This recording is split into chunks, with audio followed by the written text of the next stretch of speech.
Hey YouTube, coming at you with the Tryhard Ultra League team, Shadow Dragonite, Cresselia, and Swampert. So I mentioned in one of my videos yesterday about how in Ultra League your stuff like I mentioned Shadow Snorlax in particular isn't as strong because it doesn't have either Community Day move or it's not legendary, or it doesn't have like a good overall move set combo with its stats. So this team covers each other's weaknesses and has one of everything, right? So you have Swampert, which is more glassy, but you have the Hydro Cannon community move, super hard hitting. You have Cresselia, which is just a super tank in Ultra League, so super bulky. The moveset's not bad, but you just really get by on your bulk. You're going to see some battles I had on the lead, and then others I use it as a safe swap. And then Shadow Dragonite, I've mentioned multiple times in the Ultra League. I think Shadow Dragonite is very strong in Ultra League because there are so many, like once it got access to superpower, it really made Dragonite so much more useful in Ultra League and Master League. Just having something for those steals that you otherwise did not have before is super strong. Plus the Dragon Breath Dragon Claw combo is just like one again. Dragon Breath Dragon Claw combo is a very hard hitting stab combo move set to start with your more attack heavy Dragonite. Makes it more relevant in a meta that is still dominated by steals and other Pokemon like Virizion and stuff like that you can now, Giratina Altered, which you can now beat with this moveset. So that is why this team's strong. Swampert weak to grass, Dragonite resist grass. You're going to have superpower on Dragonite and Swampert for the steals that Cress is going to have problems with. Cress doesn't have a moveset for Charizard, but Dragonite and Swampert can combo that. So like from that perspective, it's just one of my very easy balanced teams. So as you see on the lead here, this one, so there's a few matchups I have Cress on the lead. I eventually switched it to Dragonite on the lead for two reasons. One, if you have just Dragonite and Swampert in the back, you don't really have a safe swap on this team, so you kind of need Cress as a safe swap. And the other one, and I'm wondering if this battle's in here, I had a Cress versus Cress lead. And I'm like, ain't nobody got time for this. So I was like, I'd rather have something more hard hitting on the lead, because if you can like take switch immediately, maybe like if I win switch and then I get like Cress on a Virizion here, Cress on something, or Swampert on a something else like a Steel, then it's my opponent may top left. Dragonite, I don't need to throw that move. It's kind of not that it was a mistake, because now I can just go my shot Hydro combo. I don't need to dump that Grass Knot there on this. But get this Hydro off. Actually, I don't think I can mud shot down. Yeah, I'm going to have to probably just dump this because I don't think I can farm down. I'll be interested to see if I end up double shielding here. Or if I'm going to definitely shield once because I'm at a move which will take it out. When you have a Virizion, this is just kind of like team building recognition. Well, again, I'm not positive it's in the back yet, but when you have Virizion on the front and a Steelix safe swap, you could, okay, so it's not as bad here. So I banked the Hydro on Swampert. I'll go back to that thought 1 second. I bank it on Swampert because I think I can get to 2 Grass Knots here, and I would have if they didn't throw. The Tapu Fini Dragonite matchup is actually quite easy, so I'm probably going to burn the switch clock because Dragon Breaths Dragon Breaths resisted, Water Guns resisted. But as you're seeing, these Dragon Breaths are adding up. Superpower actually hits for being a resisted move. Superpower hits quite hard against Tapu Fini.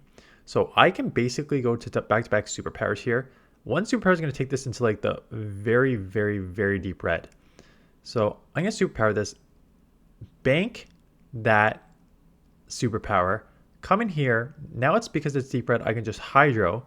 This will get the shield because that would have taken out. And now I can superpower the rest with CMP winning here for this.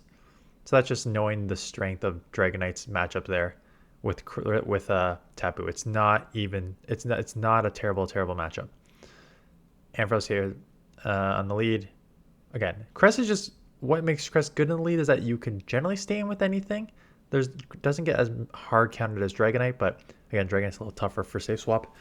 The thought process in the last team, which was a wrong read, but if you're going to have Virizion on the lead and you come into a Steelix, one play in like an ABB style team, is to try and draw out that Swampert on your Steelix. Steelix for Swampert is a win for Swampert, but it's not even like the most amazing win because, as people mentioned, like you can break and swipe a couple times, then you can take a lot of moves, and the Dragon Tail does some damage, and then Virizion should be able to take that, and then you have like another Steel, Registeel roam free. So that's why I think I was thinking about saving Swampert as a potential answer to another Steel in the back. This I got. I got both shields, so at this point I'm just like, that's more than enough. I'm gonna just shield here because I can just Brutal Swing would hurt, Trailblaze would hurt a lot more. I forgot that this thing gets Trailblaze too. So I end up committing the right shield there. Wrong move here. I should have just gone. Ever since Earthquake got nerfed, I think it's probably better just for damage per energy just to go Hydro, especially if you're gonna get to multiple moves here. Because you're gonna see, like, I think Hydro. I have to go 2 Hydros here, but it's two Hydros are more than sufficient. So I think 3 Hydros probably would have been sufficient enough. So I think that damage per energy was kind of a waste there. And they make a really nice catch on Greninja. So nice catch there. Let's see if I farm back up to a Hydro or just go instant swap here. Yeah, that's fine. Because I think you have to go instant swap because the only drawback is if you can't take 2 Night Slashes, right? But if I now just Dragon Breath down, no, I was supposed to say they're gonna get another one off anyway, so I have to throw here. You cannot take 2 Night Slashes, so you have to not allow them to farm, and I am able to Dragon Breath down here. So Toxicroak, good lead with Cress on the lead here. Walrein comes in, so Walrein's kind of tricky in the fact that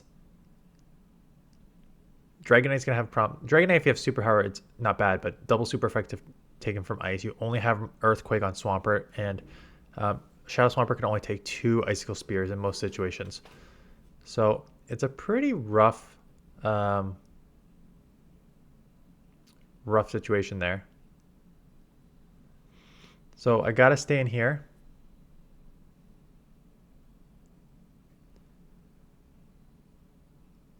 Just throw these Grass Knots, just try and chip this as low as I can. And they let it go. So I grab Shield and Switch. So that's the thing with Cress. It's super strong. Empoleon is the exact definition of a Pokemon that was so dominant in the past that is now kind of useless. Just doesn't have the bulk, doesn't have Water Gun's not a good enough moveset for this Pokemon. So I took it low enough that I can now just shield 1 Hydro, Mud Shot it a bunch to get it within Hydro range. I'm gonna move the camera over here a bit because I realized that, no, I'm not. Okay, my setup here is whack today. I feel like the camera's like blocking my light, so it's making like weird shadows. Anyways, sorry about that. Get the Hydro off. Enough to take it out, and this is probably game over already. I forget what's on the lead. Oh, Toxicroak. Yeah, this game's definitely over. Oh, it's especially over when they're out. I mean, I would have won this matchup anyways. So we'll just Dragon Breath all the way down here. So I finally go in Dragonite Lead. Met with a Gyarados. Again, you're probably wondering, like, Empoleon Gyarados, what is this? 2019 here? No, this is the 2500 yellow range. So I've dropped a bit because I was just messing around, as you saw with my double electric team yesterday, right? Zapdos, Togedemaru, not one you want to bring into Ultra League if you don't have to. They can move up here. I can live a crunch even if, just even take it, which is fine. But if I remember, I just get hard countered. Oh no. There was one loss I remember having a Registeel on my Cress and then a like Giratina on my Swampert, something like that. Like it was just like a bad matchup. This is not great. Able to live one there though. Get the second Moonblast off, and if I get this Moonblast off, there's a chance that I can win this match, right? Because I can just go straight Earthquake now. I'll have to shield up a couple of these moves because I really can't take a Shadow Ball here. Even Omnis Wind would add up. This Cobalion matchup was the problem is Cobalion comes in quick with the Sacred Sword and Double Kick. I do get this off to take this out. I believe I take this out here. Yeah. So now I can go straight Earthquake, which puts us low enough. Okay, this isn't the one I lost. I remember having one matchup with Swampert against Cobalion, and they had two shields and I had two shields, and they essentially double shielded their Cobalion, and double shielding two Earthquakes made them win the matchup or something like that, because the double kick Sacred Sword combo comes very, very fast as opposed to like three Earthquakes there. So I remember losing that matchup at the one point. This is kind of rough here. I can get to the Hydro, but they are loaded with energy, so they're going to get at least two Dragon Claws, which means I'm probably going to have to shield up one, because that would put me in the yellow. If I had to shield up one, they're going to take Switch and have some damage already done to me here. I'll get a bit of extra energy here. But this will cost me Switch. Swampert comes in. Oh, yeah, here it is. Yeah, I was about to say, I remember. It was a Swampert mirror, and then the Registeel locked in here. So they have half health Swampert versus full health Swampert, and now Cress locked onto a Registeel. So this matchup is over. Yeah, this matchup's over. There's not much I can do here. I'm just trying to like burn the switch clock, hopefully lower their attack. But Cress is really, really, really tough to get locked onto a Reggie. There's nothing you can do. So we will let this matchup play out. Before we go into a few more matchups here. So this afternoon, I'm showcasing, it was a subscriber's video who was also subscribed to Home Slice Henry and sent his battles to Home Slice, because I just saw the 10-0 Mamoswine, and I was just like, oh, I know exactly what this is, because it's so maybe we'll try 3100 ELO T-Tar on the lead, on the thumbnail, just to see if we can get some different clicks in here. This matchup is interesting because double kicks are resisted, Dragon Breath is resisted, so I go straight superpower, and then I adjust based on what happens here. So they let it go. So then I know once they let it go, I can just shield and farm. If they had shielded, I probably would have instant swapped into Cress. They come into Steelix, and you might be asking yourself, why are you coming into Cress? No freaking idea. Swampert is the way there. So I don't know why I came Cress. It's not bad, as you saw. Like, these Grass Knots do add up, especially if they haven't thrown a Breaking Swipe. And they go straight Earthquake. I don't know if that's the right play against Cress. I think what you do against Cress is you probably just lower its attack multiple times. Because these Grass Knots, not that they haven't done, they're not inconsequential. As you can see, like 3 Grass Knots has taken this down to like the deep red here, which is quite good. But if you throw like 2 Breaking Swipes, it's now going to take like 5 Grass Knots to get to this range, essentially. So now they eventually go back to back here, but by this point I can just Mud Shot down and come out with some energy. The Cobalion's like dry and at like 1 or 2 HP, so it's just going to come to what is in the back here. So I'm going to commit to the farm down. I feel like it's a fairy or something. Yeah, I remember it being a fairy. They tried to catch, did not catch. I'm at an Earthquake. Throw the Earthquake right away. I'll probably come, because my attack is lowered. Because they let the first one go, that Earthquake there, there's no point in throwing the superpower, like, because Dragon Claw, Dragon Breath is going to be, that's resisted. As you saw, like, if you only can throw one move, superpower is the move there, because Dragon Claw, more resisted, I guess, or just not as hard hitting, does way, way worse. But I don't want to lower my attack yet, because the Dragon Breath damage is also adding up. So basically, I can just farm. They're going to have to throw, or else this Dragon Breath will take them out, because Water Gun is just resisted as well, and I can Mud Shot down. So Mud Shot down here before they get to a Surf. Mirror match here. I get to the move, but as you can see, they're going to eventually just Dragon Breath me down. So even though it looks like they were delayed there, they're not. They take me down. 1 extra claw, and that claw snuck through was based on the claws, extra Dragon Breath sneaking through when I threw my charge move. Did grab a shield. They're going to grab alignment. They're grabbing alignment with Reggie. Oh, this is a loss. I know exactly what this is. This is Sacred Sword coming too quick and a proper shield on Earthquake here that they chip me low enough that I'm in Focus Blast range. Like, right? These double kicks are adding up. Put me in Focus Blast range. They're going to get to another one before I get to... No, they're not. So I could have potentially... I think maybe how I misplayed this is I probably should have saved the Focus Blast, the shield for this Focus Blast. I thought I could maybe outpace here, but I can't. Because if they got a Sacred Sword off, I probably... How much does a Sacred Sword do to a Shadow Swampert? Because I'm in the... I'm already in like the yellow.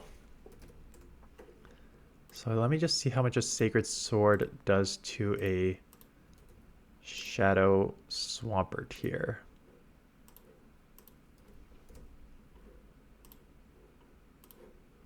Shields down.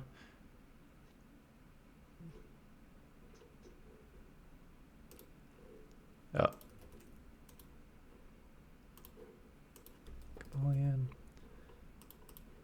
Sacred Sword does 33.5%, 59 damage. So Swampert's health is 176. So halfway there. It'd be close. It'd be like very, very close. How much do these double kicks do? 8 damage. Right, so 24, 32. It wasn't even at full health. So basically 24, 32. To get to the 2 double kicks that they had, they would have 40, 48, 56, 64. 64 plus 2 60s is 120. I wouldn't have lived. So I had to shield one. And that's the problem with that matchup, right? Because those double kick Sacred Swords can come quick. If you don't shield up, you will go down there. Get the Grass Knot off here, which is nice to put it probably in Hydro Cannon range. Force them to throw here. It just puts it in Mudshot Hydro range. And that's just the benefit of the shadow damage here. They try and catch, which I'm pretty sure they had like a move or something like that. Or if they were really, really close to a move. So I could take an Icicle Spear. I cannot take a Grass Knot. So taking that out is nice. Take one Icicle Spear, shield up the next one that they're going to get to, and then get the Hydro off for the win. So it's a good overall team. Balanced, mixed with like hard hitters in Dragonite Swampert, tanks and Cresselia to absorb a lot of damage. Just try and each have like a pretty hard loss, right? Dragonite against Ice, Cresselia against like Registeel, Swampert against Grass. So you need to cover those. You can kind of cover those weaknesses all around. So the Dragonite Swampert combo is pretty nice to cover just that. Obviously, it has tough, like Dragonite Swampert combo has tough matchups against like Wall Rain. So just be aware of that, which is why I think Crest is just good to absorb damage and have like that Grass Knot answer there. But that's basically it. So stay tuned this afternoon for the showcase of also the team that's already been showcased. And then that is it. And then we'll roll into maybe 1 or 2 more teams tomorrow, Thursday. And then League Turnover Friday. Friday is Catch Cup, which is tricky to showcase top teams for. So what I'm going to do is, again, it's tough because I've also like deleted a bunch of stuff that I've already got built, so I won't have everything. But what I'll do is essentially you can search age range. So like age 0 to, how many days is it? It's 2 weeks before 90. So what, 76? 0 to 76, or somewhere around there. Age will give you all your Pokemon you've caught over the last 76 days. So I'll look to see what I've caught and then build up teams based on what I still have in my storage. So I may miss some, but I think that'll at least give you an accurate representation as opposed to just trying to guess what is there. Anyways, that is it. Thanks for watching. See you guys in the next one.